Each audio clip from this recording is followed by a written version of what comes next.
இப்ப அம்மா வந்து எக்கு சாப்பிட்டு இருக்காங்க. எதுக்கு அப்படின்னா அவங்களுக்கு கால்ல வெரிகோஸ் புண் இருந்ததுங்க. ரொம்ப நாளா இருந்தது. நாங்க போகாத ஹாஸ்பிட்டலே இல்ல. அவ்வளோ ஹாஸ்பிட்டல் நிறைய போயிட்டோம். நிறைய ட்ரீட்மெண்ட் பார்த்தாச்சு.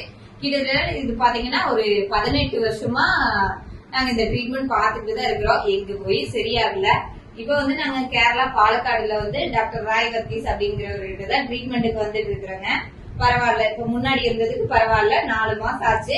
இப்ப பரவாயில்ல. கண்டிப்பா அம்மா வந்து பியூர் வெஜிடேரியன் ஆனாலும் கண்டிப்பா எக்கு சாப்பிட்டே ஆகணும்னு சொல்லிட்டு இங்க ட்ரீட்மெண்ட்டுக்கு உள்ள வரப்பவே எக்கு நான் வாங்கிட்டு வர சொல்லி சாப்பிட வைப்பாரு.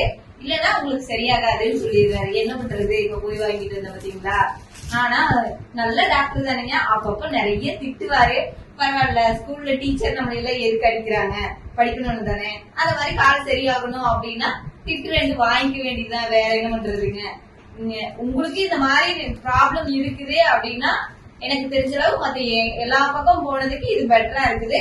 நீங்களும் ட்ரை பண்ணி பாருங்க, வந்து பாருங்க. உங்களுக்கு ஏதாவது டீடைல்ஸ் வேணும் அப்படின்னா போன் நம்பர் எல்லாமே கொடுத்துருப்பாங்க.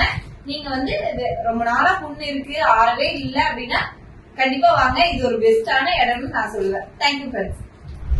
இப்ப இந்த இவ்ளோ பெரிய புண்ணு ஆறுச்சு அப்படின்னா அதுக்கு காரணம் மருந்து மாத்திரை கிடையாதுங்க. ட்ரெஸ்ஸிங்ல தான் இந்த ஃபுல் அண்ட் ஃபுல் இந்த புண்ணு ஆறுற மாதிரி ஆச்சுங்க. அதே மாதிரி அந்த பெருவிரல்ல நிறைய பேர்த்துக்கு ஹோல் இருக்கிற மாதிரி இருக்கும்.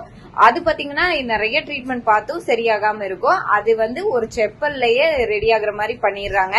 அதனால நீங்க வந்து இங்க கண்டிப்பா வந்து பாருங்க. இந்த மாதிரி ப்ராப்ளம் இருந்து சரியாகாதவங்க இங்க வந்து பாருங்க.